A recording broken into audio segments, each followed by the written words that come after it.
রাসূল আকরাম সাল্লাল্লাহু আলাইহি ওয়াসাল্লাম মনে মনে চিন্তা করে, তাহলে আমার খুসুসি গাশত করা দরকার। এখন খুসুসি গাশত কার কাছে করব, প্রথম কার কাছে যাব, কাকে সিলেক্ট করব? আল্লাহর হাবিব জনাবে মুহাম্মদুর রাসূলুল্লাহ সাল্লাল্লাহু আলাইহি ওয়াসাল্লামের দিলের মধ্যে এসে মক্কা শরীফের একটা জেন্টল ফ্যামিলি পরিবার, আবু কুহাফার পরিবার। এই আবু কুহাফার সন্তান আবু বকরটা অত্যন্ত ভদ্রলোক মানুষ। প্রথমে আমি একটু আবু বকরের কাছে যাইয়া একটু আবু বকরকে দাওয়াত দিয়া দেখি, কালিমার দাওয়াতটা গ্রহণ করাইতে পারে কিনা, আবু বকরকে ইমানদার বানাইতে পারে কিনা। নবীজি শুইয়া শুইয়া সিদ্ধান্ত নিলেন আগামীকাল সকালে আবু বকরের ঘরে যাবেন, আবু বকরকে খুসুসি গাশত করবেন, পার্সোনাল দাওয়াত দিবেন।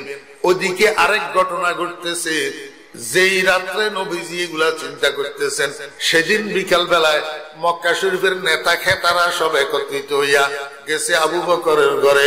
যাইয়া কয়, আবু বকর শুনছেন নি, এই যে আমাদের আব্দুল্লাহর ছেলে মোহাম্মদটা ছোটবাল বাল্যকাল যৌবনকাল তো দেখলাম খুব ভালো ছেলে, বড় ভদ্র, বড় অমায়িক, বড় আল্লাহু আকবার বিশ্বস্ত ছেলে, কিন্তু এখন যখন বয়স বাড়ছে আস্তে আস্তে আবকা কুবকা শুরু করছে, আবুল তাবুল বকা শুরু করছে। কি লা ইলাহা ইল্লাল্লাহ একটা কয়, বাপদাদার ধর্ম ত্যাগ করতে কয়, আমাদের দেবদেবীদের পূজা করতে মানা করে। আপনার উচিত মুহাম্মদের বিরুদ্ধে সর্বসাধারণের জন্য একটা বিবৃতি দেওয়া। কারে কয়? আবু বকরের। কে কয়? নেতারা, মক্কার নেতারা আবু বকর বলে বিবৃতি দিত। আবু বকর কয়, sorry, I am extremely sorry, আমি এই আকাম করতে পারবো না, কারণ আমি এখনো মোহাম্মদকে চিনিও না, দেখিও নাই, উনার সাথে আমার পরিচয়ও নাই, উনি কি আমি জানিও না। অজানা একটা মানুষের সম্পর্কে এরকম বিবৃতি দেওয়া আমার পক্ষে সম্ভব না, বরং আপনারা আমাকে আজকের রাতটা সময় দেন, আমি আগামীকাল সকালে মুহাম্মদের ঘরে যাব এবং কিছু প্রশ্ন তৈরি করে যাব, প্রশ্নগুলা মুহাম্মদকে করব সাল্লাল্লাহু আলাইহি ওয়াসাল্লাম। দরুদ শরীফ পড়েন না? প্রশ্নগুলা মুহাম্মদকে করব, যদি মুহাম্মদ আমার প্রশ্নগুলোর উত্তর ঠিক ভাবে দিতে না পারে, সেখান থেকে আসি আমি আপনাদেরকে মুহাম্মদের বিরুদ্ধে বিবৃতি দেব। আজকের রাতটা আপনারা আমাকে সময় দেন, আগামীকাল সকাল পর্যন্ত একটু অপেক্ষা করেন। এই কইয়া নেতারা তো বিদায় নিয়ে চলে গেছে। আবু বকর বসি বসি 10টা প্রশ্ন বানাইছে নবীজিকে প্রশ্ন করার জন্য। কয়টা প্রশ্ন? 10টা প্রশ্ন। পরের দিন সকাল যখন হয়েছে, ইত্তেফাকি সেম টাইমে একদিক থেকে মুহাম্মদুর রাসূলুল্লাহ সাল্লাল্লাহু আলাইহি ওয়াসাল্লাম ঘর থেকে বাইর হইছে আবু বকরের ঘরে যাওয়ার উদ্দেশ্যে, আরেক দিক থেকে আবু বকর ঘর থেকে বাইর হইছে নবীজির ঘরে যাওয়ার উদ্দেশ্যে। অর্ধেক রাস্তা যখন এসে একজনের সাথে একজনের সাক্ষাৎ হইয়া গেছে, একজনের সাথে একজনের সাক্ষাৎ হইয়া গেছে। আমার ভাইরা, দোস্ত আবাব, সালাম কালাম তো তখন নাই, তখন কুশল বিনিময় আছে। কুশল বিনিময়, দুজনে কুশল বিনিময় করছে। কুশল বিনিময়ের পরে নবীজি জিজ্ঞেস করেন, ভাই আবু বকর কোথায় যাইতেছেন? আমি তো একটু আপনার ঘরে যাওয়ার উদ্দেশ্যে বাইর হয়েছিলাম, তো আপনি কোথায় যাইতেছেন? নবীজি কয়, আমিও তো একটু আপনার ঘরে যাওয়ার উদ্দেশ্যে বাইর হয়েছিলাম। আবু বকর কয়, আপনি আমার ঘরে কেন যাবেন? কেন যাইতেছিলেন আমার ঘরে? কি উদ্দেশ্যে যাইতেছিলেন? নবীজি কয়, আগে আপনারটা বলেন, তারপরে আমারটা বলবো। আবু বকর কয়, তাহলে শুনেন, গতদিন বিকেল বেলায় মক্কার সর্দাররা আমার ঘরে এসেছিল আপনার বিরুদ্ধে একটা বিবৃতি নেওয়ার জন্য। আমি অস্বীকৃতি জানাইছি। আমি বলছি আগামীকাল সকাল পর্যন্ত আমাকে সময় দিন, আমি মুহাম্মদকে আগামীকাল সকালে যাইয়া কিছু প্রশ্ন করব।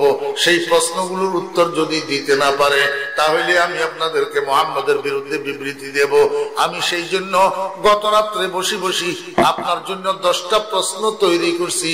এই 10টা প্রশ্ন করার জন্য এখন আপনার ঘরে যাইতেছি, আপনাকে 10টা প্রশ্ন করব বলে রাসূল আকরাম সাল্লাল্লাহু আলাইহি ওয়াসাল্লাম কয়, ভাই আবু বকর, এই 10টা প্রশ্নের উত্তর পাওয়ার জন্য আপনাকে এত কষ্ট করতে হবে না, আমার ঘর পর্যন্ত যাওয়ার দরকার নাই।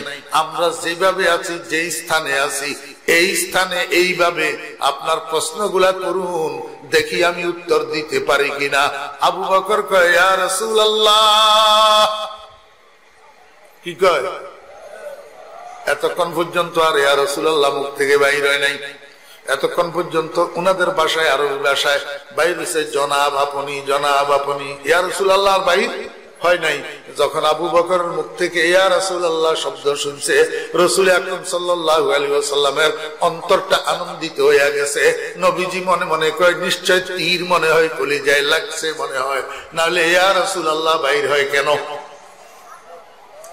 আবু বকর কয় ইয়া রাসূলুল্লাহ সেই প্রশ্ন উত্তরের দরকার হবে না, আমি আমার সবগুলা প্রশ্নের উত্তর পাইয়া গেছি। রাসূল আকরাম সাল্লাল্লাহু আলাইহি ওয়াসাল্লাম কয় কি আশ্চর্য কথা, আপনি তো এখনো আমারে প্রশ্নই করেন নাই, আমিও তো আপনারে কোনো উত্তর দেই নাই, আপনি তো আমাকে এখনো প্রশ্নই করেন নাই, আমিও তো আপনাকে কোনো উত্তর দেই নাই, আপনি প্রশ্নের উত্তর কেমনে পাইলেন? হযরতে আবু বকর সিদ্দিক রাদিয়াল্লাহু আনহু কয় ইয়া রাসূলুল্লাহ আপনার এই চেহারা আমাকে সবগুলা প্রশ্নের উত্তর দিয়া দিয়েছে। আইলে কায়ে তু জবাবে হর সওয়াল, আইলে কায়ে তু জবাবে হর সওয়াল, মুশকিল আজ তু হাল শাওয়াদ বে কিলো কাল। ইয়া রাসূলুল্লাহ আমার দিলে বিশ্বাস হইয়া গেছে এই চেহারা কোনো মিথ্যাবাদীর চেহারা হইতে পারে না, এই মুখের থেকে যেই কথা বাইর হয় সেই কথা কুসমিন কালেও মিথ্যা হইতে পারে না। আমার ইয়াকিন হইয়া গেছে ইয়া রাসূলুল্লাহ আপনার কালিমা সত্য, আপনার দাওয়াত সত্য, আপনার রব সত্য, আপনার দ্বীন সত্য। আর দেরি করবেন না, আমাকে একটু পড়াইয়া দেন লা ইলাহা ইল্লাল্লাহু মুহাম্মাদুর রাসূলুল্লাহ।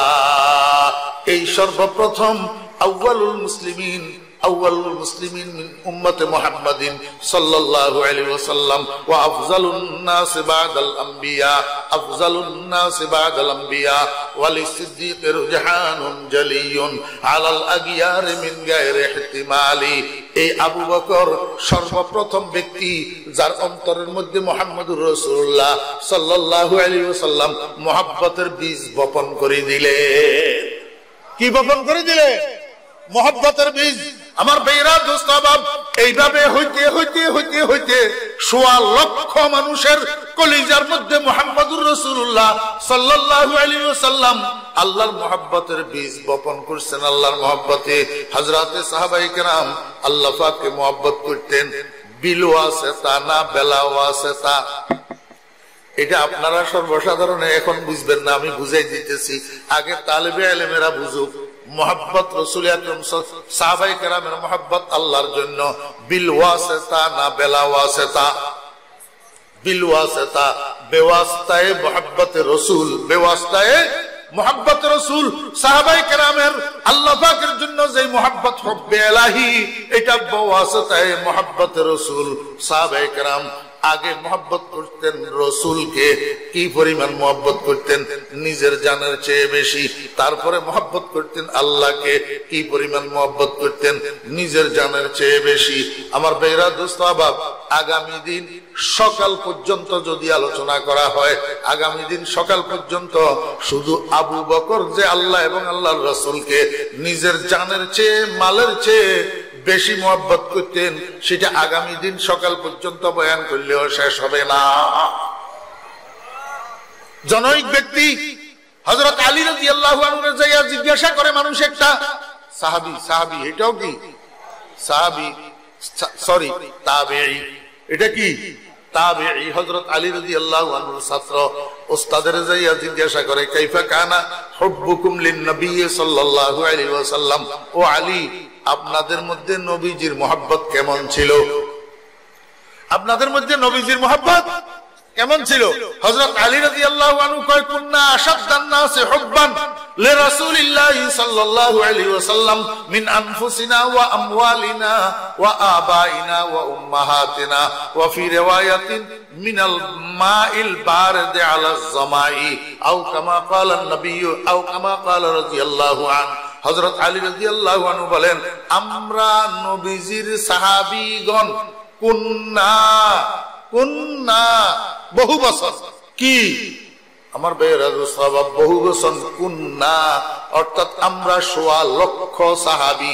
এটার মধ্যে ব্র্যাকেট নাই, ব্র্যাকেট নাই। দেখেন না ডাক্তাররা সাইনবোর্ড লাগায় যে শনিবার থেকে বৃহস্পতিবার পর্যন্ত রোগী দেখা হবে, ব্র্যাকেটে দিয়ে রাখে শুক্রবার, তার মানে শুক্রবার বন্ধ, শুক্রবার রোগী দেখে না। ও ভাইয়েরা, কুন্না আশাদ্দান নাসি হুব্বান লিরাসূলিল্লাহি সাল্লাল্লাহু আলাইহি ওয়াসাল্লাম, এখানে ব্র্যাকেটে মুআবিয়া লেখা আছে।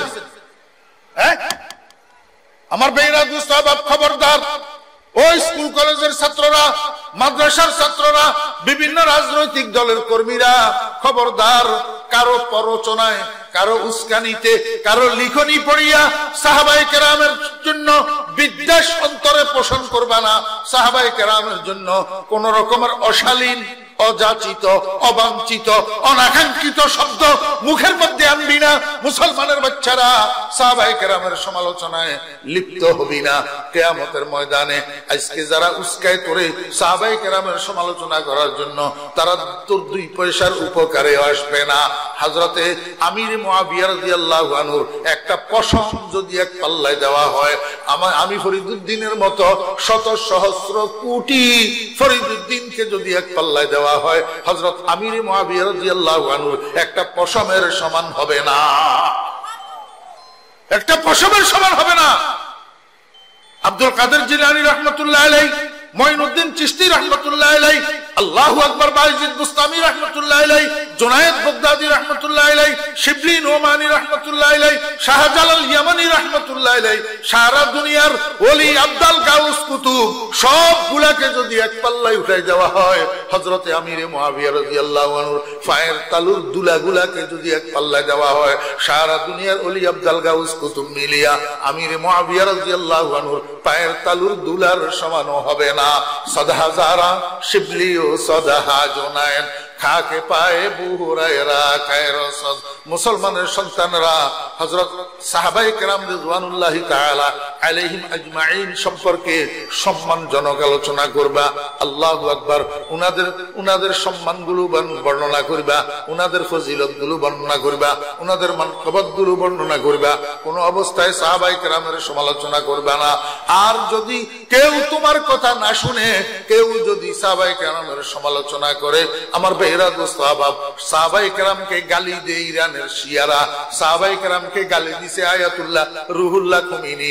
এখন যদি তোমার সামনে কেউ খুমিনির প্রশংসা করে, মনে করবা এটা সাহাবায়ে কেরামের দুশমন, তার পিছনে তুমি হাঁটবা না। আল্লাহু আকবার। সর্বপ্রথম রাসূল আকরাম সাল্লাল্লাহু আলাইহি ওয়াসাল্লাম এই সর্বপ্রথম এবং সরাসরি আল্লাহর মহব্বত শিক্ষা দিয়েছেন কাদেরকে? হযরত সাহাবায়ে কেরামদেরকে। এই জন্য সাহাবায়ে কেরাম আল্লাহ এবং আল্লাহর রাসূলকে নিজের জানের চেয়ে বেশি ভালোবাসেন। আল্লাহু আকবার।